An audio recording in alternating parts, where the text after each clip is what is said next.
बात यह है कि आप अपनी आवाज कितनी स्ट्रांग रख सकते हो। आज से 5 साल 10 साल पहले जब सोशल मीडिया नहीं था, शायद बहुत सारी चीजें हमें पता ही नहीं चलती थी।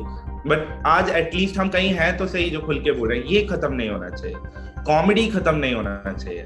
मुस्लिम कमेडियन सारी चीजें कहीं ना कहीं अफेक्ट होती है। ठीक है, वो उस टाइम पे क्योंकि वो केस डायरेक्टली मुनावर के ऊपर था, वो भी चीजें समझ में आती कि अगर किसी तक वो इन्फो नहीं पहुंचा। बट अगर आज मेरी आइडेंटिटी वो बन चुकी है कि आई एम दैट कॉमेडियन जो मुनावर के साथ जेल गया था, तो वो कहीं ना कहीं मुझे अफेक्ट कर रही है।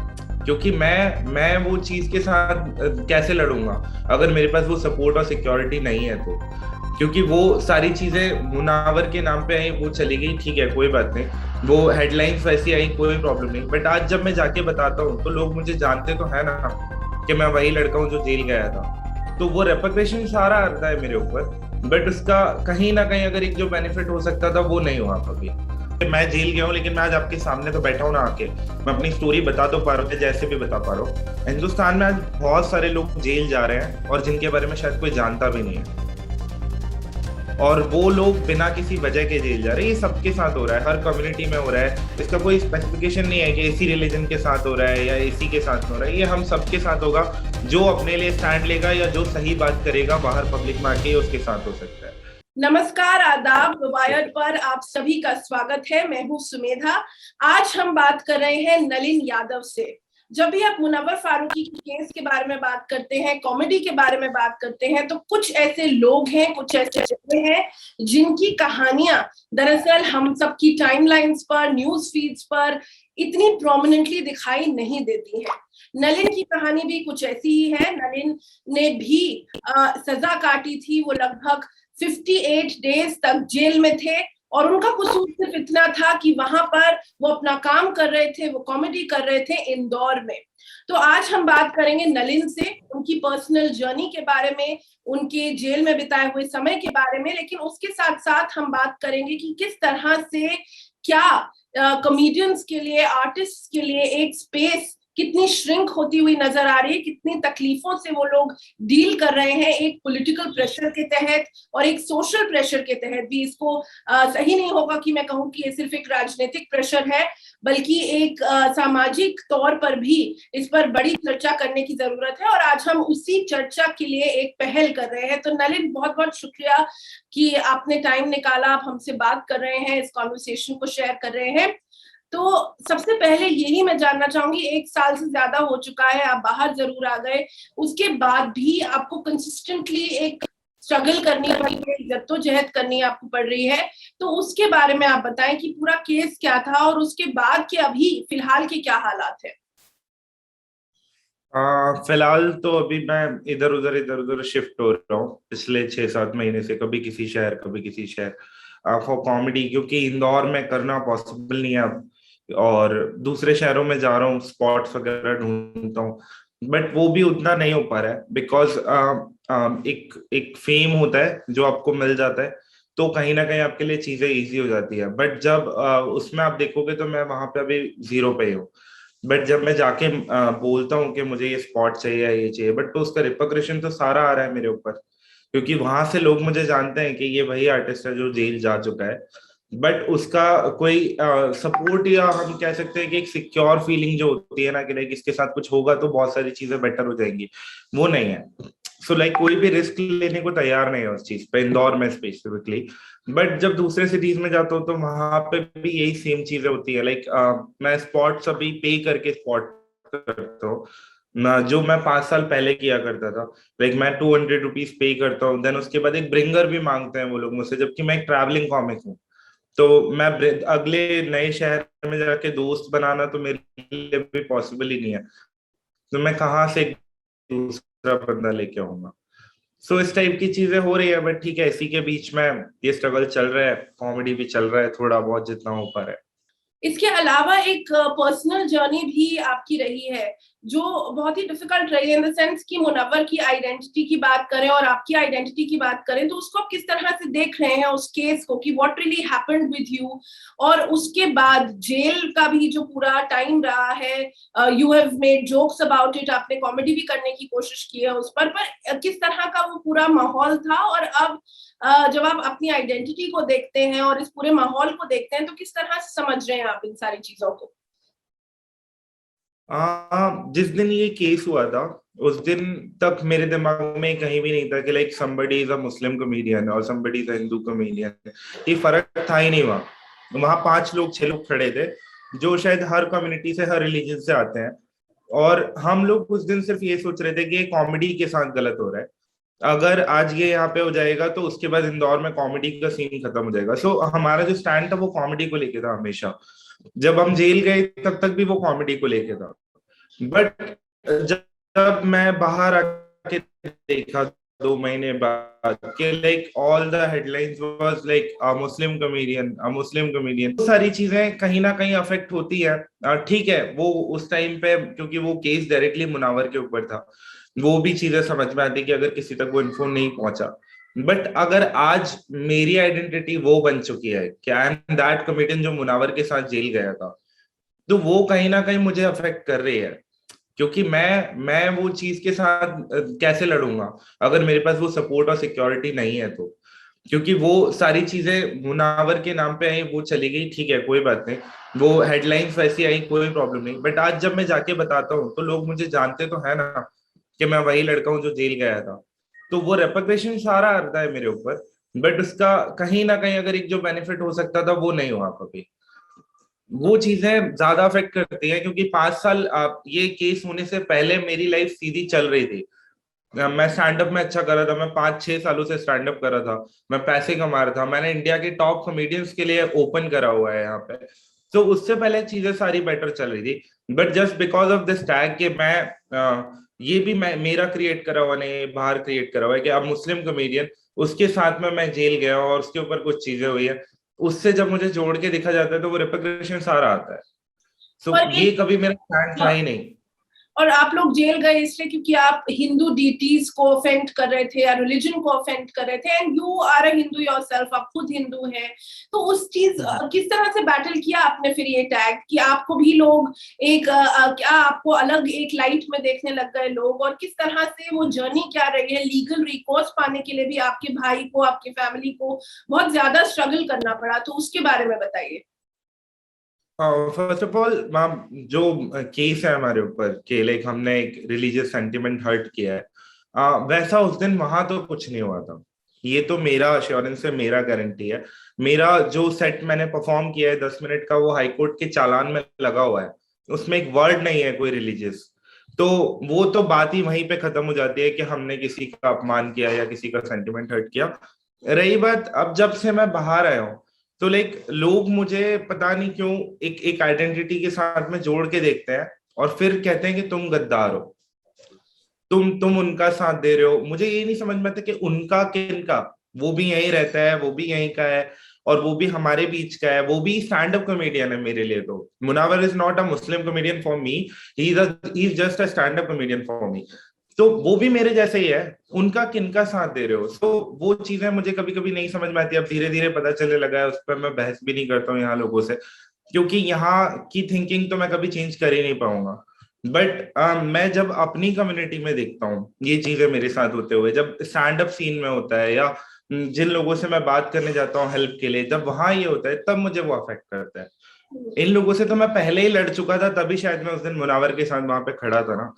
बट जब वो मेरे अपने लोगों के साथ ये होता है तब मुझे अफेक्ट करता है। वो जब लोग आके मुझसे ये सवाल पूछते हैं कि तुम ये वैलिडेशन के लिए कर रहे हो या तुम ये किस लिए कर रहे हो, मैं जस्ट अपना स्टोरी बता रहा हूँ। अगर मेरे साथ 1 साल कुछ हुआ है और मैं स्टैंड अप कॉमेडियन हूँ, मेरा काम है अपनी लाइफ की स्टोरी नरेट करना है स्टेज के ऊपर, तो ये भी मेरी लाइफ का पार्ट है ना।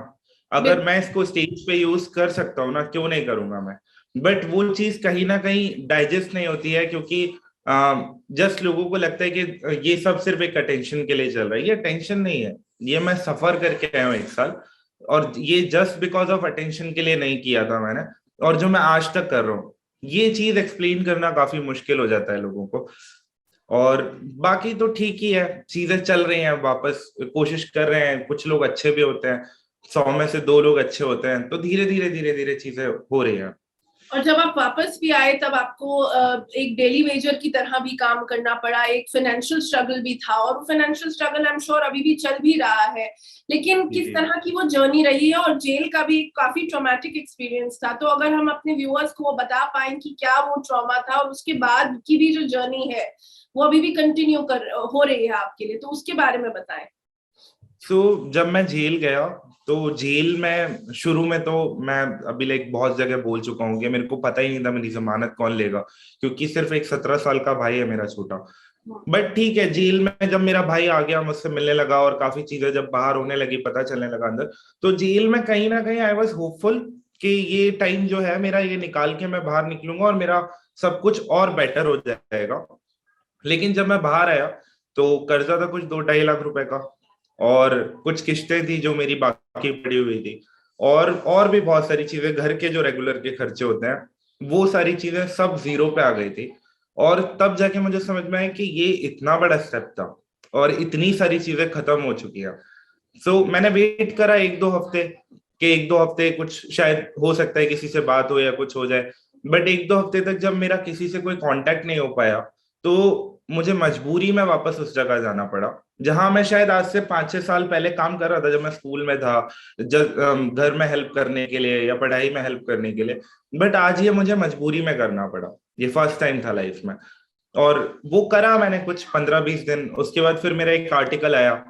तो वो आर्टिकल से मैं काफी होपफुल हो गया कि चलो फाइनली अब लोगों को मेरे बारे में पता चलेगा, और लाइक कहीं से कोई हेल्प आएगी। हेल्प भी, लाइक मैं कभी कोई फाइनेंशियल हेल्प उस वक्त नहीं चाहता था, आज से 1 साल पहले, क्योंकि मुझे खुद में ऐसा बिलीव था कि आई हैव टेकन स्टैंड, मैंने किसी पे कोई एहसान नहीं किया है, और इस चीज को मैं कभी भी उस तरीके से नहीं जाने दूंगा। मुझे अगर इसके बदले में कोई हेल्प चाहिए, तो वो ये चाहिए कि मुझे मेरा काम वापस मिल जाए। मुझे जो स्टेज इंदौर में मेरा था जो छूट गया है, मुझे कहीं और ले जाके आप स्टेज पे खड़ा कर दो, बाकी सब मैं खुद कर लूंगा। वो नहीं हो पाया। उसके बाद लॉकडाउन लग गया, फिर काफी लॉकडाउन में काफी लोगों से कांटेक्ट खत्म हो गया। देन 7-8 महीने बाद तो बिल्कुल लाइफ एकदम जीरो पे आ गई।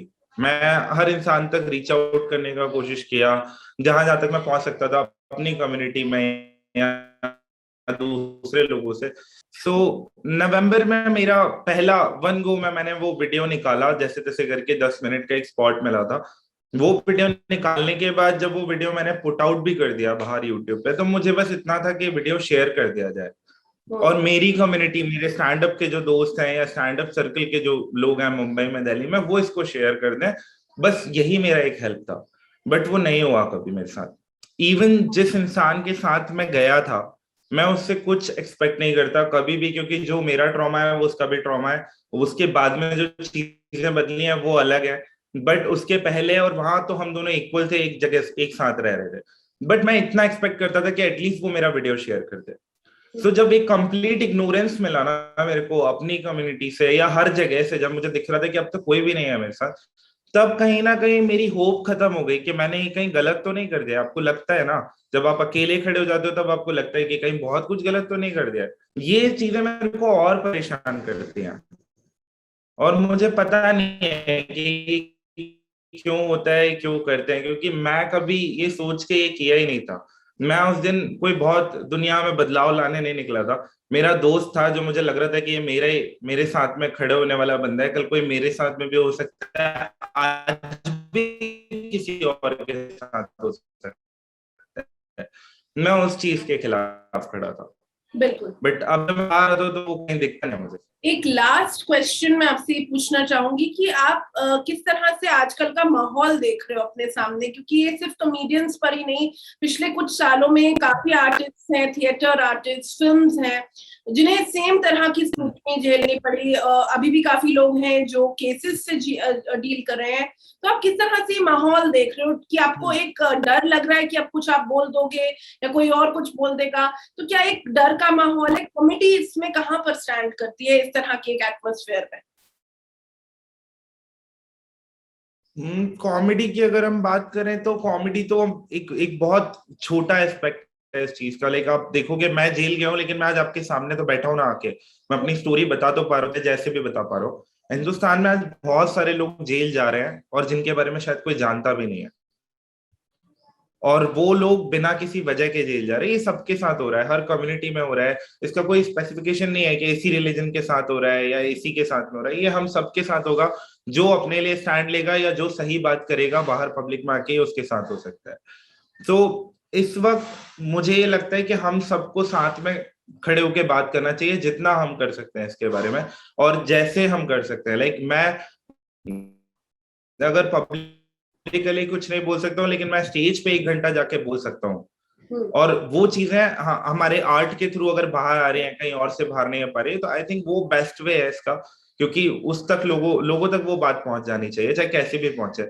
और मुझे ये लगता है कि आज जो भी हो रहा है, आज से 50-60 साल बाद जब आप वापस उठा के देखोगे, तो ये सब एक चीज रिकॉर्ड हो रही है। ये हर चीज एक ये टाइम रिकॉर्ड हो रहा है, इसको करने वाला भी कोई चाहिए। ये चीजें रिकॉर्ड होनी चाहिए, क्योंकि आज से 50-60 साल बाद जब आप बैकग्राउंड में देखोगे वापस से लौट के, तो हम सही जगह थे। ये बात हमारे अंदर होनी चाहिए। अब कुछ चीजें ऐसी भी होती है कि अपनी ही कम्युनिटी में लोग आपको मना करते हैं। लाइक कहीं भी आप चले जाओ, बॉलीवुड में या स्टैंड अप में या किसी भी कम्युनिटी में, वहीं पे कुछ लोग होते हैं जो आपको मना करेंगे कि ये मत कर, ये मत कर, इससे ये हो जाएगा, या आपको वही लोग काम देना बंद कर देते हैं। वो शायद वो सपोर्ट होना चाहिए अपनी हर कम्युनिटी के लिए, कि अब कोई भी है, अगर मेरे साथ आज भी कोई स्टैंड अप करता हुआ बंदा अगर खड़ा होगा और उसके साथ ये गलत होगा, मुझे आज भी वहां खड़ा होना पड़ेगा। बिल्कुल, वो मेरा रिस्पॉन्सिबिलिटी है, वो मुझे हर किसी के साथ खड़ा होना पड़ेगा, क्योंकि कल को मेरे साथ होगा तो वो आके खड़ा होगा ना। तो वही चीज है कि लाइक हम आपस में जो ये डिफरेंस क्रिएट करते हैं ना, ये नहीं होना चाहिए। आई थिंक तब जाके हम किसी से भी लड़ सकते हैं, किसी से भी। ये तो होता रहेगा, ये तो आज भी हो रहा है, ये पहले भी हो रहा था, ये आगे भी होगा। लेकिन बात ये है कि आप अपनी आवाज कितनी स्ट्रांग रख सकते हो। आज से 5 साल 10 साल पहले जब सोशल मीडिया नहीं था, शायद बहुत सारी चीजें हमें पता ही नहीं चलती थी, बट आज एटलीस्ट हम कहीं हैं तो सही जो खुल के बोल रहे हैं। ये खत्म नहीं होना चाहिए, कॉमेडी खत्म नहीं होना चाहिए।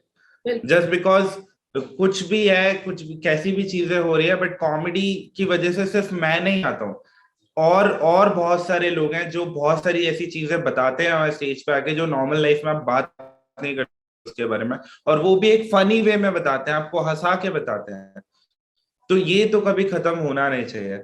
खत्म हो जाऊंगा, मेरे पास उसके अलावा कोई आइडेंटिटी नहीं है। मैं जब स्टेज पे 1 घंटा खड़े होके अपनी बात कह के आता हूँ, मैं चैन से सोता हूँ, मुझे सोसाइटी में एक्सेप्टेंस मिलता है, वो खत्म हो जाएगा मेरा। सो कॉमेडी या कोई भी ऐसा आर्ट फॉर्म या कोई भी ऐसी चीज जहां पे आप अपना वॉइस रख सकते हो, वो खत्म नहीं होना चाहिए। और उस पे इस तरीके का कोई भी मेजरमेंट नहीं होना चाहिए कि आप क्या बोल सकते हो, क्या नहीं बोल सकते हो। जी। तो नलिन, आपने बात की अदराइजेशन की, बात की डिफरेंसेस की, और उसके साथ ये बात की कि सॉलिडारिटी की, और इस समय में एक साथ खड़े रहने की कितनी बड़ी जरूरत है। तो Nalin, thank you so much कि आपने टाइम निकाला, ये पूरा टाइमलाइन हमारे साथ शेयर किया, अपनी फीलिंग्स हमारे साथ शेयर की। मैं बहुत बहुत शुक्रिया अदा करना चाहती हूँ आपका। Thank you. द वायर के और वीडियोस देखने के लिए सब्सक्राइब करें और बेल आइकन पर क्लिक करें। स्वतंत्र पत्रकारिता की आर्थिक मदद करने के लिए डिस्क्रिप्शन में दिए गए लिंक पर जाएं और अपनी राशि चुनें।